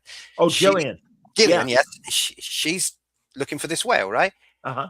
It starts making a regular beeping sound because that's what they do. Oh, Right. yeah, that's it. She said, that's it, that's it. What does Uhura say? Affirmative. Whales have been sighted. It's like the language was different. You could tell this woman was from the 20th century and this woman was from the 23rd. Yep. I liked that. I liked the way they talk. I liked the fact that Kirk was like, well, double damn ass on you. You know, like he didn't know. Yeah, what to yes, say yes. because they hadn't heard any of this stuff. And The suddenly, Giants. You know, yeah, when they're talking about Jacqueline Suzanne and Jackie Collins. I just- The Giants. You know, yeah. No, it was, they that stuff could- was fun. they don't Absolutely, have man. to do that. They don't have to stoop to that. No. I mean, it's okay to get a 400 or 600-year-old character and say she might be deliberately doing it, but just to keep some connection to that 600-year past. Fine. Even the Doctor, in some regards, is keeping his memories of all that time, and so on. But one expects that even the Federation, after the burn being recreated, would have a different dialogue, would have different ways of. You know, it's just so far in the future, and yet they're all eating pepperoni pizzas and saying "fuck." Mike, any thoughts on what he said? Well, no, I agree. I'm trying to remember. There were a couple of what struck me as anachronisms in that first episode, because it jolted you. It took you right out of the episode, Yes. and it's like, oh, that's even something I would say. That's something maybe my kids would say. Well, And I was pointing out that at the school, and again, oh, Mike, I'm so sorry. I feel like we're spoiling a little bit, but they show them going through like calisthenics, and they're in a gymnasium. That is just, they shot it in a gymnasium. That's fine. But then I went back to the Next Generation, and that second season episode where Riker is with his father, and they have that martial arts sport ambo jitsu that they do, and they got the armor and they got the little part, the sticks, the quarter sticks or whatever, and they tried to make it look futuristic. Now it's just like they're shooting baskets, they're playing basketball. I mean, it's just so they're doing capture the flag with lasers, with laser tag. It's just I found that trite. Say laser tag, happened to Reese Squares. Yes. Or the that game of or that stratagem game Data plays the Tellarite in. Yes, that second season episode. What happened to that? I tell you, you're right. I think that's really important. I don't use laser tag. Yeah. I don't even know what that means anymore. There's no laser tag around here. There hasn't been that since 1990. It's like saying in the 24th century, well, we could go to Blockbusters. Oh, wait. So I don't mind that. I like the concept of the capture the flag. I don't think that would change if that was a good system. But I want I want to see more strategy lessons. That I use the example of the Kobayashi Maru, but like that's what I want to see is like all right, sitting at a simulation and kind of like what Spock goes through in Star Trek 3 to get his brain back and everything. And I mean that is one of the greatest scenes. And I just love that, he's got the 3 or 4 screens going and he's just playing Jeopardy with himself essentially. Fantastic. Yeah, I like that. How do you feel? Exactly. Because it remembers he's half human. No, I think there's cleverness to it. There's intelligence to it. The older stuff definitely has a different feel for a different time. And I'm very aware that in the 1990s, we were going through the Iraq thing twice. There was lots of stuff going on. I was in my early 20s in 1994. I turned 20 in 94. So it was a different time. Now I'm looking at it with nostalgia, but I want the new stuff to sort of match how I felt then, and I don't think that's possible. So I do feel there's a little bit of that in it. I also feel like sometimes I can't quite suspend my disbelief like I did 20 years ago, because I think because I write so much and because I read and I edit and I'm very critical of everything I do, I find it sometimes hard to watch a TV show and not be critical and not go, oh, really? Oh, I could have written this. You know what I mean? Like, it's terrible. My husband just has to lit there and go, wittering away. But a new series I am watching right now that I'm loving really, really is called Alien Earth. Just going to say, love it. But that's what I'm saying, Chris. Honestly, and I haven't gotten Alien Earth yet, but like For All Mankind is a smart sci-fi show. The Expanse is a smart sci-fi show. So the writers are out there and they are capable of writing smart science fiction. We're just not getting it in Star Trek because I think, unfortunately, the people up top have decided. I mean, J.J. Abrams was on record saying, I couldn't get into Star Trek when I was a kid. It was too cerebral. Right. And as much as I enjoyed the action aspect of his first movie, I just feel like ever since then we've gotten Star Trek for dummies. Well, or Star Wars. Yeah. With Star Trek ships and characters. Yep. I felt like that was much more like a Star Wars film than a Star Trek film, and they just got the people to like the characters because Quentin Zachary Quinto. Yeah, he was great. Great Spock. I mean, he did but he did a good impression of Spock. That's what I'm saying. He seemed too angry to me. Mike, what did you think of Quinto as Spock? I thought Quinto was fine. I thought Quinto was fine. Pine, to me, was not a great Kirk. He particularly and not all his fault. I mean, particularly the way he was written. The second movie, was it the second and the third, or the first and the second? First, second, essentially the same movie. Yes, right. Sure. It was yes. It was the same arc. It was going from the untried, untested Kirk to the solid Kirk, comfortable in his skin, and then they did it again. Like, yes. Oh, you liked it the first time? Let's do it again. It was weird. That was weird. Like, they couldn't find the different arc for him after that. Yeah, and the same with the Spock arc as well. That was all a little. I like the concept of we're going to create a new universe, and this is the way we're going to do it. And they had Leonard Nimoy come in to set that up. I thought that was a really good idea. But then they changed it so dramatically. You don't think these are the same characters on a different path. These are different characters on a totally different path. And I didn't feel like I liked the films. Don't get me wrong, but they were action Star Wars films rather than Star Trek. I didn't feel like they were making me think about anything. Nobody scienced anything. Do you know what I mean? Yes. Nobody's like, apart from one scene, I think with Scotty when he does stuff. But I think that's, to some extent, that's true of all the movies. I don't think a full-length movie is the best format for Star Trek. I think the hour-long show is one in which you can get those concepts apart and make people think, give them pause, and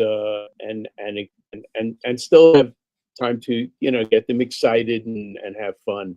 I think it's the hour-long show. Just like I think a novel is the best length for science fiction. Yes, I think it's the short story. Agreed. Got a concept? Tell me about it. It doesn't take that long, and let's see what the ramifications are. But just winding back up and to the Sherlock Holmes stuff for 1 second, please. I think that the critical thing here was that Mike and I were doing something that we had done to some degree before, but this was a project that we really wanted to do differently. We didn't want to do. We know we can do that. Let's see what we can do differently. And the biggest challenge for me is, I'm writing with Mike Friedman. I mean, it's huge for me. It really is. I'm a huge fanboy, and I always have been, and I always will be. And I know it embarrasses him, but I'm sorry, I'm going to say it.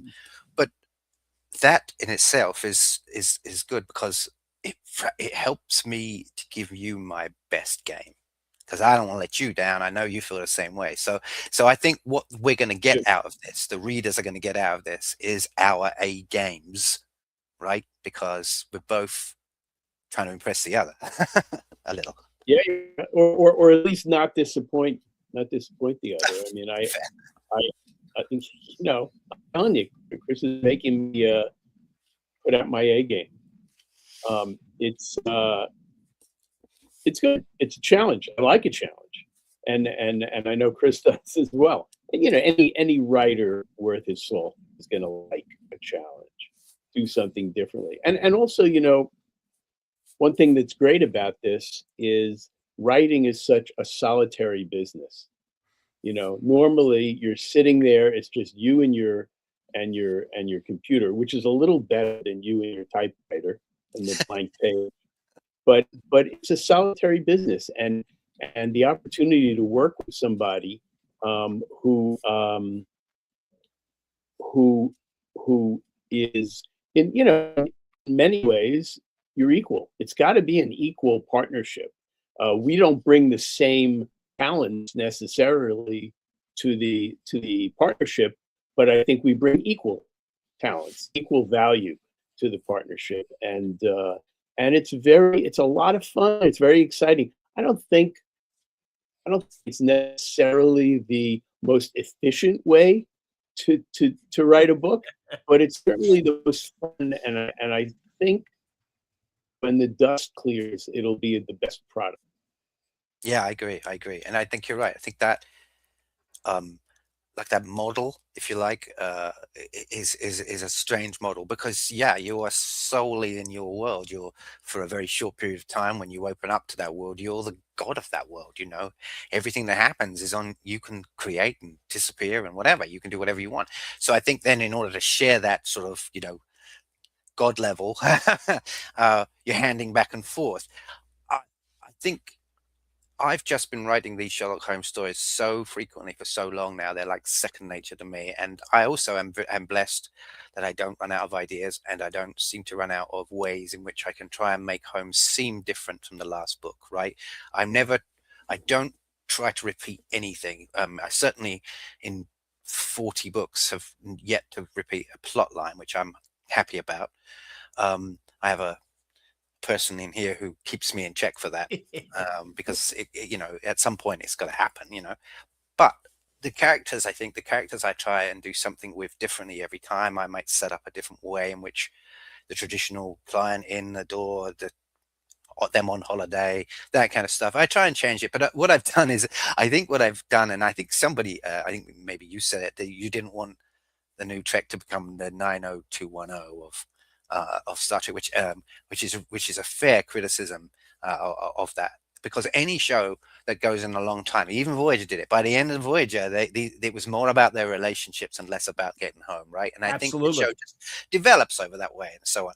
And I'm trying not to create that, but I found myself adding a level of familiarity into the writing between these two, that they are friends, they live together, that they are finishing conversations, that Watson is making comments under his breath and Holmes is going, what? That kind of stuff. Because it's natural, I think, for those characters to do that. And also, I always think that because Watson is always the one telling us, it's just from him. I think even every now and then he likes to put in a little quirky stuff, but I do it because it's fun, and it doesn't make it stale. That's what I'm trying to say. Mm-hmm.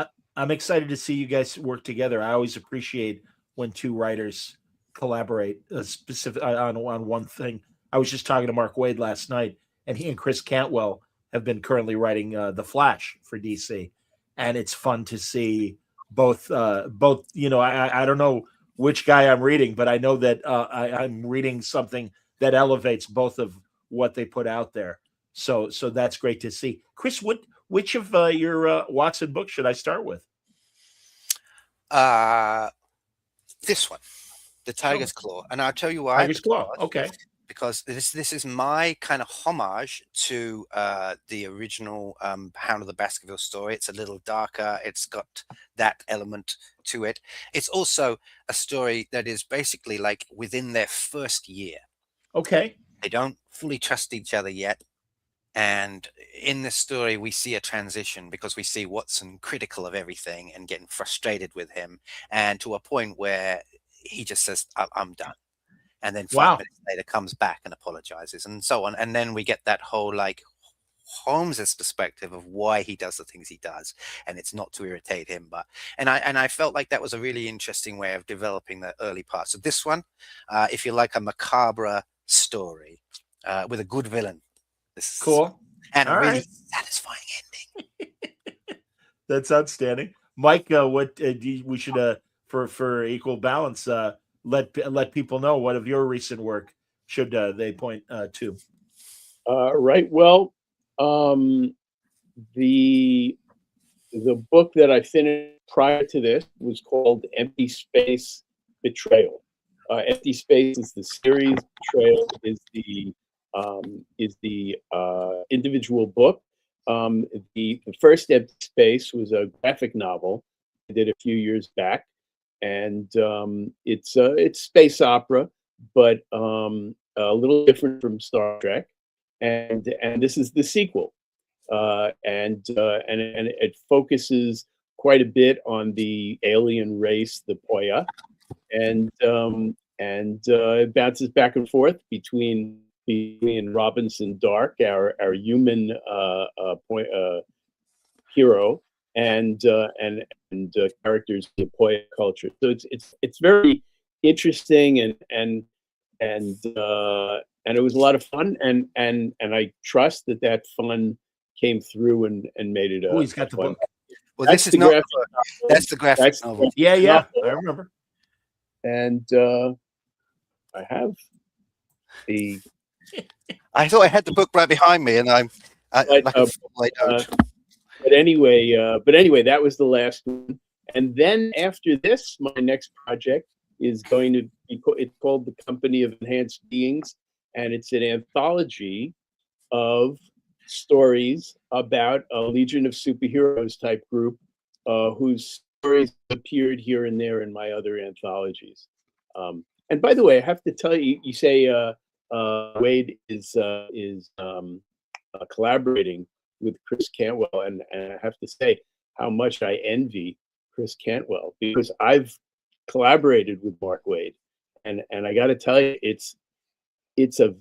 was a real learning experience for me. I think I really grew as a comic writer and maybe a writer in general from working with Mark Wade. So Chris Cantwell's got What guy. did you write with Mark? I wrote a number of Flash stories. Oh, okay, sure. In 4 issues in the regular run of the Flash, the Wally West Flash, and also some other tidbits here and there in the Flash Ovra, and even where it wasn't a collaboration per se, Mark was so much, he and Brian Augustine, the editor, were so much a part of the Flash that even if it only had my name on it, it also had Mark's fingerprints on it as well. Understood. Man, I miss Brian Augustine. Great guy. Had the pleasure of talking to him when he and Mark were doing the Archie stuff that they did, but also his great body of work. And I also want to mention, while we were talking about Star Trek and Chris Cantwell, he just wrapped up a fantastic IDW miniseries called Red Shirts about a different crew in the Kirk era.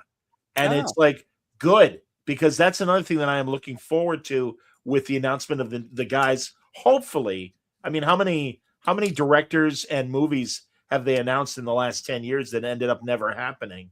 But I hope that these 2 guys that did Game Night and the Dungeons and Dragons movie, I hope they end up being the people that will stick with it, and we get a a new story and not another Kirk Spock redo, new crew. And let's not, I think Kurtzman Trek has run its course, and I think it's time for something new. But that's me. What do I know? think I would agree with that. I think I mean, I'm liking what I'm seeing so far, so I'm enjoying this new show. But I think yeah.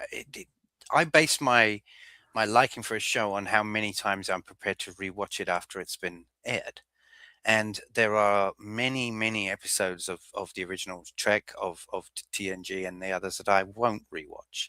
But there are plenty that I will. Okay, because I was going to say Plenty that I will. Yeah. So, but I have never gone back and watched any of the other shows, except for probably like the last episode of the season 3 of Picard, just because I like that. I Sure. like seeing them together, and Sure. I'm a fanboy, and it was good, and to see them together, not necessarily a great story, but certainly with it. it just does for the nostalgia purposes. Like I love the scene at the end where Tuvok and, do you know what I mean, and Seven are together. It meant a lot, but that's not enough to carry a show. I couldn't agree more, man. Absolutely. I mean, I'm convinced that Jerry Ryan could lead a show, but I'm not convinced any of the other people that were in that show could work with her. Well, and maybe not, but the promise of what came out of Picard season 3, and that it seemed to unify the people that are frustrated with new Trek and the new fans, that we all seem to like this enough. Let's see a Star Trek Legacy. And instead they're like, Starfleet Academy with all your favorites from Discovery. And it's like, what if we had no favorites from Discovery? What if we're kind of done with Discovery and you give us more of it? I'm sorry. I just feel this man's audacity, the guy on top, Kurtzman. We've had 8 years of Kurtzman Trek. It's time to leave the stage. Well, I always say this is a joke, but I wrote an article for Screen Rant about the Doctor, about the EMH, right? And I wrote the story about how it was not about the EMH, but the EMH backup that was found hundreds of years later. Living Witness, great episode. Living Witness, right? Love that. And then at the end, he gets in a shuttle and sort of heads back. And I'd written in this piece about where would he be, and it worked out that by the time he got back, it would have been like 31 something. And so I was like, well, he could be in the new show, right? It absolutely could. And then of course they get Picardo, and then they say, no, this is the actual original EMH from the original show. And I'm like, oh, okay. And they're in-world reasons for why these people are old and fat. It's it's normal, right? It's exactly the same. I love it. I'm like, oh, well, I can be anything I want. Brent Spiner, same thing. Brilliant. Coming back as data. Yeah, it's like hey, I'm old. I don't care. I'm still Absolutely. working, and everyone wants to see me. No, you're right about that. And again, I think Picardo has been fine. I liked Q as well. I liked John Delancey when he made himself look older. Yeah. Because in-world character, that makes perfect sense. He can do and be whatever he wants. Regarding the Doctor, though, and the new show, again, I'm sorry, guys. I feel like New Trek beats its chest about how pro DEI they are, and yet apparently there's still a class system when it comes to holograms, because you've got the cadet that is a hologram, and you've got the Doctor, but then you've got these service holograms that kind of are doing these little jobs that you would have at a university. And there's a scene where Caleb outsmarts one of them, and that's right. Yeah, there's just a lack of consistency of, well, if the Doctor is this sophisticated, wouldn't there be others? The same thing with androids in the Picard series, where we went through what a most profound episode of Measure of a Man, and the idea that Data is sentient and deserves individual rights. And now we've got exactly what Guinan was warning Picard about, of having a race of slave labor as androids. And the same can be said, although I thought it was poignant when they did it in Voyager, with the other holograms, that the Doctor still had that challenge. But that's the thing. It's like, okay, the Doctor is being regarded, I think, as a real being. But it's like, I don't know. That inconsistency bothers me. I can't deny. Yeah, it. I think I agree with you. I don't like that level of inconsistency in the same way that I didn't like that, like the scene in this season of Picard, the third season of Picard, where he's in the bar eating, and his son, who he's never seen, apparently now suddenly is at the other side of the bar, asking him a question with a hat pulled down over his eyes, so you can't see who he is, which is really bad anyway. But then he forgot that for 15 years he was out of Starfleet and hated that whole organization for what it did, and tells them how it's the only family he's ever known. But for 14 years you were hiding on a vineyard. But they forgot that. They forget a lot of what they write. It is annoying. That was a massive plot part of the first thing. I hear you, Chris. Yeah, well, that didn't work. Yeah, well, again, I think Sherlock Holmes, quite the contrary, is in good hands with writers that care and that and pay attention to detail. If anything, I think this conversation has underlined this. So the Kickstarter campaign, everybody, is the Southwark Stigmata. Am I saying it right? Southwark? Yep. The Southwark Stigmata. Again, I'll show the cover because what a beautiful image. Painted by Jeffrey Hayes. Jeff Hayes, Yeah. very cool. Excellent. And I also put in the comments where you could pick up Chris's other Watson books. So that's cool. And then again, in the comments, the link to the Kickstarter campaign for the Southwark Stigmata. But guys, honestly, I love this. You'll have to come back and we'll talk more Doctor Who. Oh, yeah. Yeah. Victory! There you go. Very nice. Continued success. And I thank you for talking tonight. This has been great. Thank you. Thank you very much. As always. Thanks a lot. Tomorrow night, everybody, on Word Balloon Live, my dear friend Jim McCann is back. He used to be Marvel's marketing guy and was instrumental in getting me to talk to Marvel people back in the early days of Word Balloon. Well, he's been writing a lot of great comics since, and he has a new comic with Ignition Press that we'll be discussing tomorrow night here on Word Balloon. Until next time, thanks for watching. Everybody stay safe, stay happy, stay healthy.